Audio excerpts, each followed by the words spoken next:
linha reta, a menos que sobre eles haja um agente externo. Esse princípio fundamental é a lei da inércia. Hoje eu vou lhes falar sobre Galileu.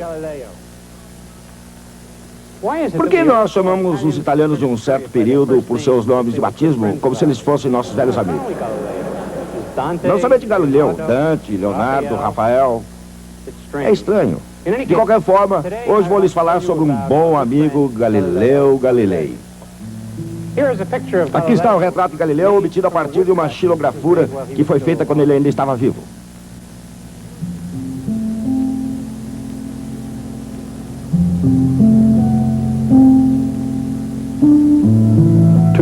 Dois homens muito importantes nasceram em 1564. William Shakespeare, em Stratford, e Galileu Galilei, em Pisa. Galileu, inicialmente, dedicou-se ao estudo da medicina na Universidade de Pisa. Mas ele logo percebeu que medicina não era para ele. Quando descobriu que não havia um professor de matemática na universidade, ele saiu da escola de medicina. Aprendeu matemática por si mesmo, escreveu alguns artigos e começou a construir a reputação de estudioso. Em 1589, com a ajuda de um amigo influente, ele foi indicado professor de matemática. Na época, a universidade estava dominada pelos acadêmicos aristotélicos, que viam pouco valor na matemática. Galileu considerou seus colegas aristotélicos como tolos e imediatamente teve problemas ao atormentá-los e ridicularizá-los. Tornou-se óbvio que quando seu contrato vencesse, em 1592, ele não seria reindicado.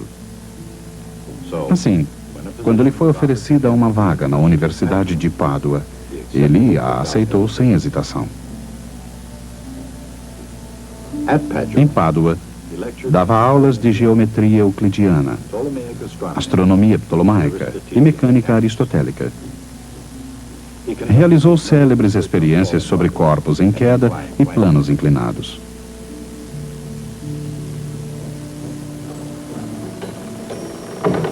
Em 1610, Galileu realizou talvez a maior mágica acadêmica de todos os tempos. Um polidor de lentes holandês chamado Hans Lippershey descobriu um novo e impressionante instrumento, o telescópio. Galileu imediatamente descobriu como ele funcionava. Apresentou seu próprio projeto e construiu um telescópio que aumentava o tamanho da imagem aproximadamente 9 vezes.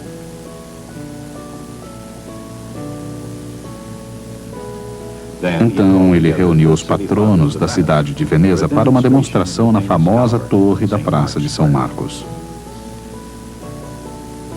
Galileu lhes disse: olhem para o horizonte através desse instrumento. Com ele, pode ser visto um navio se aproximando 2 horas antes do que sem ele. Para uma potência marítima como Veneza, este instrumento é absolutamente essencial.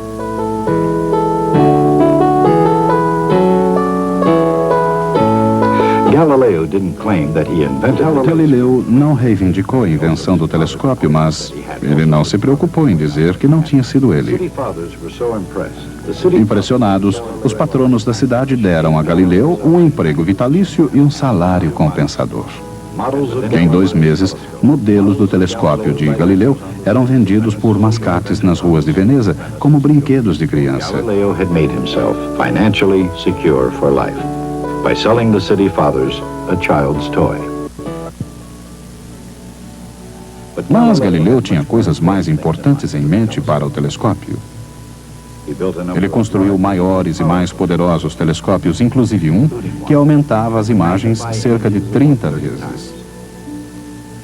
Atualmente, 2 deles estão em exposição no Museu da História da Ciência, em Florença. Com esses grandes telescópios, Galileu olhou para o céu e fez algumas impressionantes descobertas. As luas de Júpiter, as quais ainda hoje são chamadas de satélites galileanos. Montanhas na Lua. as fases de Vênus e manchas no disco solar. Agora que nós já pisamos na Lua, os esboços de Galileu revelam que suas observações foram surpreendentemente acuradas. Notamos que as descobertas astronômicas de Galileu, junto com as ideias de Copérnico, viriam a arruinar a serenidade do céu.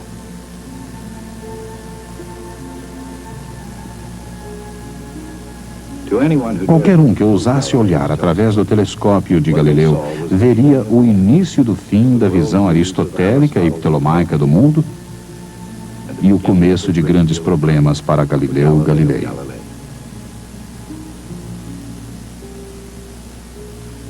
No início do século XVII, a Europa viu a Renascença, a Reforma Protestante e a Contra-Reforma Católica.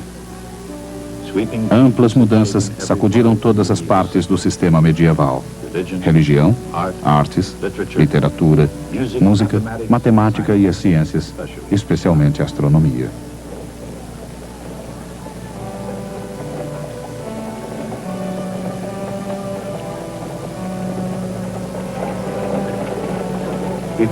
Antes da Renascença, a mecânica de Aristóteles e o sistema de Ptolomeu das esferas celestes eram a lógica, a aceita e a incontestada estrutura natural do universo. E assim foi até que um monge polonês olhou para cima e viu as coisas de forma diferente. Em oposição ao sistema ptolomaico, Copérnico viu a Terra apenas como mais um planeta orbitando o maior, o mais ilustre, o Sol. No seio da Igreja Católica, alguns viram o sistema de Copérnico como uma ameaça. Ele parecia, como a própria heresia protestante, desafiar a autoridade absoluta do Vaticano. Contudo, a Igreja levou 75 anos para mostrar sua total desaprovação do sistema. E durante esse ínterim, a Igreja teve um problema muito mais próximo que o Sol. Católicos e protestantes estavam empenhados numa guerra pela própria alma da Europa. Copérnico, como Martim Lutero, desafiou a interpretação eclesiástica das Escrituras Sagradas. Mas o sistema de Copérnico também parecia desafiar o mais elementar bom senso. Objetos tendem a cair em direção ao centro da Terra, porque essa era a direção do centro do universo. Se a Terra está girando e movimentando-se no espaço, por que as coisas não voam, não vão embora? E se a Terra está realmente girando, por que um objeto abandonado de uma torre cai diretamente para baixo? Por que ele não aterriza num estado vizinho, ou ao menos a uma certa distância? 300 anos atrás, essas eram perguntas lógicas e inteligentes. E Galileu Galilei planejou descobrir as respostas. Galileu era, apesar de sua natureza independente, uma pessoa muito popular, geralmente respeitada e admirada. E para a Igreja, sua inteligência fê-lo um filho favorito. Sem dúvida, Galileu apreciou a atenção. Sua fome pela fama era enorme, mas sua sede por conhecimento e pela verdade era ainda maior. Cedo em sua carreira enquanto professor em Pádua, Galileu conseguiu firmar-se como um empreendedor acadêmico. Entre outras coisas, ele serviu de tutor a príncipes reais em disciplinas como magnetismo e matemática. Mas muito mais importante foi sua utilização do telescópio. Seu primeiro livro, O Mensageiro das Estrelas, revelava suas impressionantes observações.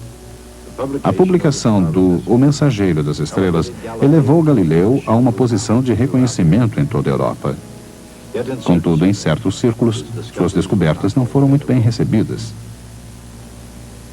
Através de seu telescópio, Galileu tinha visto algo inimaginável, ou pelo menos indescritível, pelos seguidores de Ptolomeu.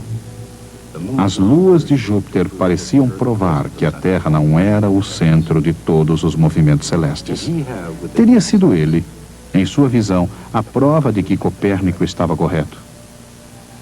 Contrariando Aristóteles e as doutrinas da Igreja, seria a Terra apenas outro planeta orbitando em torno do Sol? Se isso fosse verdade, a questão permaneceria. Por que as coisas não espiralam para fora? A antiga visão aristotélica era de que todas as coisas, por sua própria natureza, têm um lugar próprio para o qual querem retornar. Suas ideias de repouso absoluto e movimento absoluto pareciam confirmadas pelo bom senso. E baseado em experiências comuns do dia a dia, como poderia alguém adotar a ideia de uma Terra movendo-se no espaço? Era algo para Galileu criticar, o predominante ponto de vista aristotélico. Mas completamente diferente era mostrar como as coisas funcionariam no sistema planetário de Copérnico. Mesmo antes da invenção do telescópio, Galileu tinha se preparado para fazer exatamente isso. Para lançar as bases de seu trabalho sobre corpos em queda, ele tinha incansavelmente observado e cronometrado bolas rolando por planos inclinados. Essas experiências levaram-no a uma outra descoberta que seria conhecida como a lei da inércia. Galileu percebeu que uma bola, ao descer por um plano inclinado, rolava plano acima num outro plano inclinado, até atingir sua altura inicial, independentemente da inclinação deste segundo plano. Se o segundo plano fosse menos inclinado, a bola rolava mais longe, não parando enquanto não estivesse tão alto quanto estava no início. Quanto mais o segundo plano se aproximava da horizontal, mais a bola rolava. Assim, num plano perfeitamente horizontal, como uma superfície bem lisa, a bola nunca pararia. Ela se manteria em movimento para sempre. Esta foi a descoberta crucial que Galileu necessitava para explicar por que todas as coisas, incluindo seus críticos, podiam se manter em pé na superfície em rotação da Terra. Um corpo em movimento horizontal tende a manter-se naquele movimento para sempre. Tudo na superfície da Terra está em movimento horizontal exatamente com a mesma velocidade da superfície da Terra. Nem mesmo existe nenhum atrito para afetar o movimento do corpo, porque tudo se move junto. Com esse notável conceito, Galileu derrubou o antigo dogma aristotélico de que era natural todos os corpos entrarem em repouso. Embora o conceito de Galileu fosse brilhante, ele não era completamente acurado. Ainda influenciado pelo ideal platônico do movimento circular, Galileu pensou que um corpo em movimento continuaria para sempre, mas somente na direção horizontal, girando e girando, seguindo a superfície da Terra. Uma geração mais tarde, René Descartes ordenou todas as coisas, dando à lei da inércia sua forma final. Objetos em movimento não tendem por si só a entrar em repouso. Eles tendem a continuar da maneira em que estão, até que algo interfira neles. Isto é mais fácil de se ver agora do que na época de Galileu. Hoje, poucos discordariam de que a Terra gira em torno do Sol e que o Sol se move em torno de algum ponto da galáxia, que se move sozinha num aglomerado de galáxias, todas viajando através da inimaginável vastidão do universo. Como o repouso se encaixa nesse grande esquema de coisas? Ele não se encaixa. Nada no universo entrará em repouso. Muito pelo contrário. Tudo e todos continuarão a se mover como estão, em linha reta e com velocidade constante, até que algo interaja com eles. Esse é o princípio da inércia. Ele é tão simples e tão profundo como nenhuma outra ideia que já tenha sido ponderada. Obviamente, objetos podem parecer estar em repouso, mas isso ocorre só porque eles estão no mesmo estado de movimento que o observador. Se um objeto está em repouso ou em movimento, depende exclusivamente do ponto de vista. Depende de o observador se mover com a mesma velocidade. repouso absoluto não existe. Movimento absoluto não existe. Mesmo movimentando-se no espaço com uma velocidade incrível, relativamente à Lua, ao Sol ou a outro centro da galáxia, a tendência natural de qualquer objeto é manter seu estado de movimento. Nos dias de Galileu, esse era um conceito difícil de se aceitar. Para um aristotélico, o movimento de uma carroça requeria e tinha uma explicação lógica. A menos que algo a empurrasse ou puxasse, ela não se moveria. Assim, seu estado natural era o de repouso. Mas, para um observador moderno, um veículo em movimento não precisa de explicação. Esse objeto deslizante manter-se-á movimentando-se até que os freios ou algo o traga ao estado de repouso. E quanto a um objeto que não esteja se movimentando horizontalmente com a superfície da Terra? E quanto a um projétil lançado ao ar? Ou uma bola largada de uma torre? A Terra em rotação não deveria deixar a bola cadente para trás?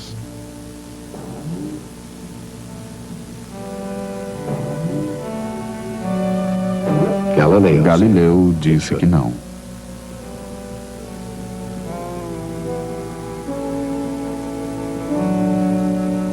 Ele disse que a bola deveria continuar a se mover horizontalmente com a Terra, mesmo quando ela cai verticalmente em direção à sua superfície.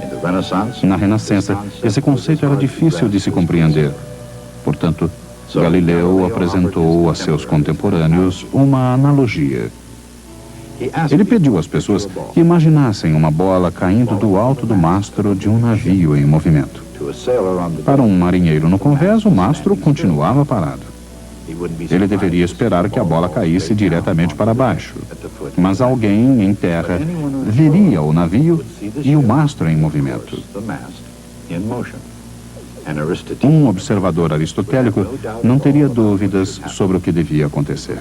A bola deveria cair em direção ao centro da Terra, enquanto que o navio navegaria em frente. Aquele marinheiro veria a bola atingir a traseira do navio, ao invés de cair ao pé do mastro. A experiência provavelmente nunca foi realizada durante a vida de Galileu. Os resultados são exatamente o que ele predisse. A bola cai diretamente abaixo, perto do mastro, pois os dois objetos, bola e navio, compartilham do mesmo movimento inicial.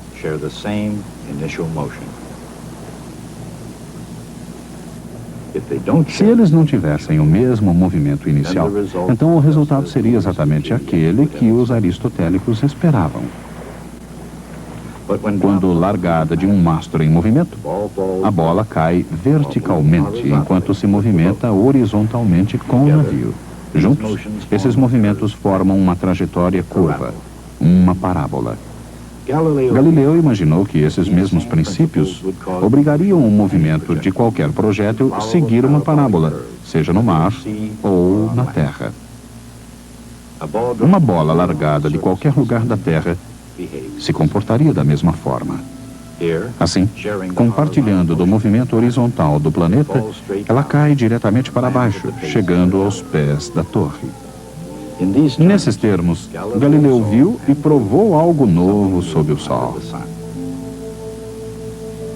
Em 1616, Galileu foi intimado por Roma. Foi-lhe informado para não sustentar nem defender essa ideia da Terra movendo-se em torno de um sol estático.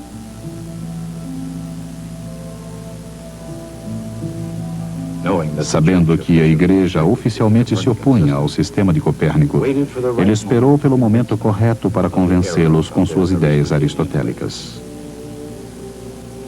Em 1623, Galileu achou que o momento tinha chegado. Seu amigo e protetor, o brilhante cardeal Maffeo Barberini, tornou-se o Papa Urbano VIII. Para reforçar seu argumento, Galileu escreveu um livro, um diálogo no qual os personagens debatiam os sistemas de Aristóteles e de Copérnico. Como escritor, Galileu mostrou-se um hábil político. O personagem aristotélico debateu habilidosamente e foi declarado o vencedor, uma jogada para servir de defesa para Galileu contra o ensinamento das ideias de Copérnico. No entanto, como qualquer leitor podia facilmente verificar, os argumentos copernicanos eram muito mais sólidos. E talvez o pior de tudo, como esses argumentos foram escritos em italiano ao invés do latim, o povo italiano podia facilmente entendê-los. E no que tocava à igreja, Galileu imaginou um personagem que era o defensor fictício de Aristóteles, que discursava com os mesmos argumentos usados pelo Papa. Esse personagem foi chamado Simplicione, ou Simplício. E talvez o mais condenatório de tudo era que o novo livro de Galileu desafiava a igreja exatamente quando ela estava sendo desafiada por todos os lados. Galileu foi a julgamento em 1634.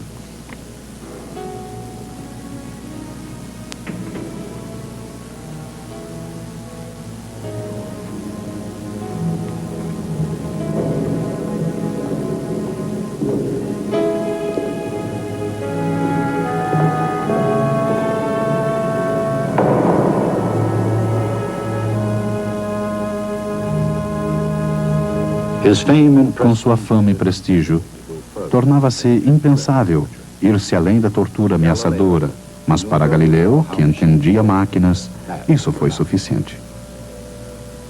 Ele abjurou publicamente o sistema copernicano do movimento planetário. Ironicamente, no futuro, nenhum cientista sério poderia negar as evidências de Galileu. O princípio da inércia, concebido por Galileu e refinado por Descartes, tornou-se a primeira lei da mecânica de Isaac Newton. No que tange à igreja, o nome de Galileu seria finalmente legalizado, mas isso levaria muito tempo. Mesmo em 1783, a controvérsia sobre Galileu estava ainda pendente. Nesse ano, o Papa João Paulo II pediu para que a discussão entre Galileu e a Igreja fosse finalmente encerrada. Ele disse: voltemos nossas mentes para um período em que haviam se desenvolvido, entre a ciência e a fé, graves incompreensões, resultado de mal-entendidos ou erros, os quais somente humilde e paciente revisão conseguiram gradual disseminação. A igreja mesma aprende pela experiência e por reflexão. E ela agora entende melhor o significado que precisa ser dado à liberdade de pesquisa. Mas naquele tempo, mesmo para um cientista famoso com um ego imperdoável, a humilhação pública não foi considerada uma punição suficiente.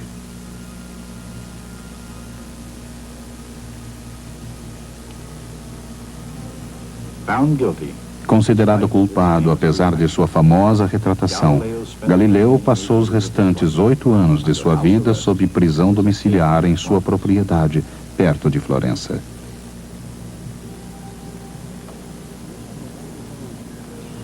De acordo com a lenda, ao sair do tribunal, Galileu disse: "Eppure si muove." No entanto, ela se move.